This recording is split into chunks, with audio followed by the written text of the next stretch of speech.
শ্রীকৃষ্ণের ছবি, শ্রীকৃষ্ণের ছবির উপরে রাখেন আমার ঠাকুর অনুকূল চন্দ্রের ছবি কথা বলো, এখানে কোন বাক্য আছে? জয়গুরু শ্রী শ্রী ঠাকুর অনুকূল চন্দ্রের 138তম আবির্ভাব স্মরণ মহোৎসব। এটি আমরা প্রতি বছরে এবারও করতেছি, এবারে একটু ব্যাপকভাবে করতেছি। অনেক ভক্তের সমাগম হচ্ছে।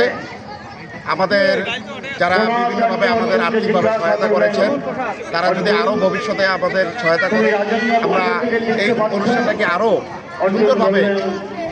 সুন্দরভাবে আরও ব্যাপকভাবে এটা করতে পারবো। এই জন্য আমরা যারা বিভিন্নভাবে সহায়তা করেছেন তাদেরকে আন্তরিকভাবে ধন্যবাদ জানাচ্ছি। আমরা আরও আশাবাদ করছি যে যেন তারা আরও আমাদেরকে সহায়তা করে, তাহলে আমরা ভবিষ্যতে আরও ভালো অনুষ্ঠান করতে পারবো। ধন্যবাদ স্যার।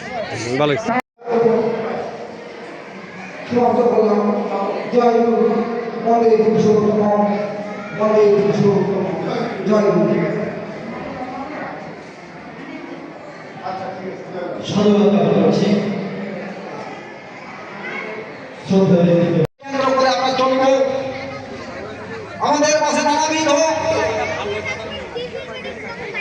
ফাউন্ডেশন হয়েছে, ভিত্তি স্থাপন হয়েছে, কিন্তু আমাদের একটি কথা যদি মনে পড়ে আমি স্মরণ করতে চাই, ওই ঠাকুরের ওই বাণী।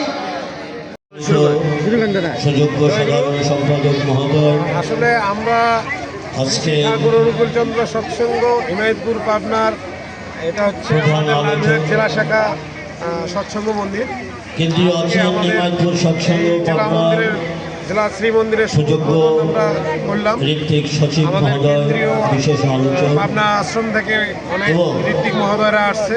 আমারই সতীর্থ দেবতাবৃন্দ, অনেক ভক্ত থেকে এখানে সবার উদ্দেশ্য জানাচ্ছি বিনম্র প্রণাম। সবকিছুই ঠিক আছে, কিন্তু আমাদের আর্থিক দৈন্যতার জন্য আমরা একটু অসুবিধায় পড়তে হয়। এ ব্যাপারে আমাদের ভক্তদের মাঝখান থেকে আমরা যে অর্থ অনুদান পাই সেটা দিয়ে কোনো রকম আমরা চালাই। এই ব্যাপারে আমরা যদি সরকার বা প্রশাসনের দৃষ্টি আকর্ষণ করব, পরবর্তীতে আমাদের এইরকম প্রোগ্রামগুলো যাতে আমরা সরকারি সহায়তায় কিছুটা হলেও সফলভাবে করতে পারি, এটাই আমার কথা মনে হচ্ছে। ধন্যবাদ।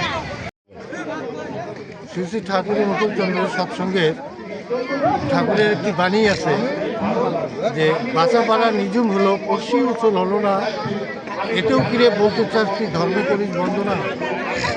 আমাদের সৎসঙ্গের নীতি যে আমাদের পড়শি যারা আছে তাদের দিন দুঃখী মানুষের যেন সঙ্গে দাঁড়ায় থাকি, আর আমরা সৎসঙ্গীরা তাই করি।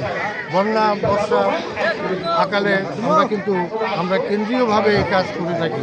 এই যে আমরা আজকে অনুষ্ঠান যে করছি, আমরা স্থানীয় লোকজন দ্বারা অর্থ সংগ্রহ করে কিছু করছি, কিন্তু কোনো সরকারি অনুদান পাই নাই, যার কারণে একটু আমাদের বিঘ্ন হলেও বলবো হয় নাই। আমরা সুন্দরভাবে করতে পারতেছি।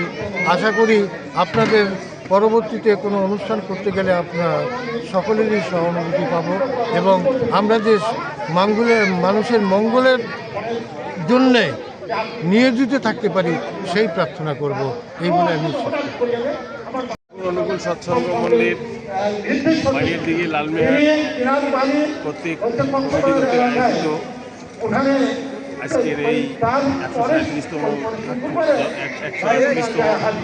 বার্ষিকী ও শ্রীমন্দির কার্যক্রমে আগত ভক্তবৃন্দ সকলেই উপস্থিত হয়েছেন। আমাদের অনুষ্ঠান চলমান রয়েছে এবং এখানে আনন্দবাজার হিসেবে আমরা তাদের আগত ভক্তবৃন্দদেরকে আপ্যায়ন করতেছি। আজকের এই অনুষ্ঠানে আমাদের অনেক এই ব্যায়াম কমিটি এবং মিলে সকলেই বহন করতেছি।